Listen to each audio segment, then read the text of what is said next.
काम। यीशु कर प्यार असीम दुलार, प्रभु कर कृपा से होवेला मोर सब काम।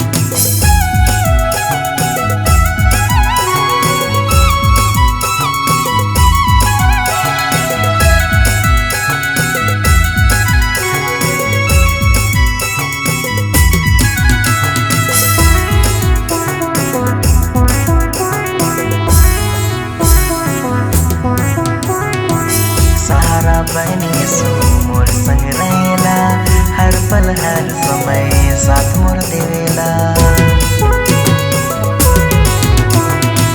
सहारा बनी यीशु मोर संग रहेला, हर पल हर समय साथ मोर देवेला। यीशु कर प्यार असीम दुलार, प्रभु कर कृपा से होवेला मोर सब काम। यीशु कर प्यार असीम दुलार, प्रभु कर कृपा से होवेला मोर सब काम।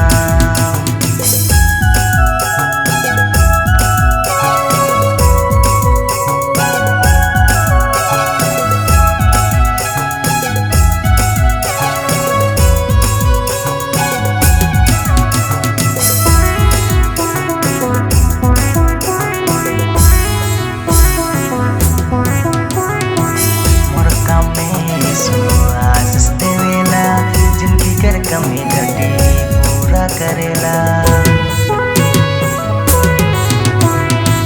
मोर काम में यीशु आशीष देवेला, जिनकी कर कमी घटी पूरा करेला। यीशु कर प्यार असीम दुलार, प्रभु कर कृपा से होवेला मोर सब काम। यीशु कर प्यार असीम दुलार, प्रभु कर कृपा से होवेला मोर सब काम।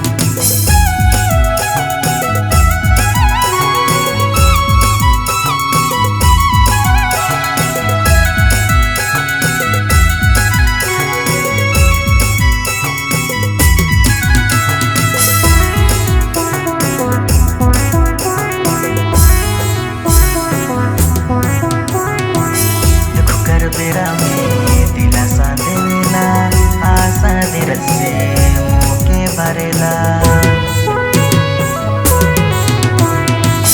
दुख कर बेरा में दिलासा देवेला, आशा निरस से मुँह के भरेला। यीशु कर प्यार असीम दुलार, प्रभु कर कृपा से होवेला मोर सब काम। यीशु कर प्यार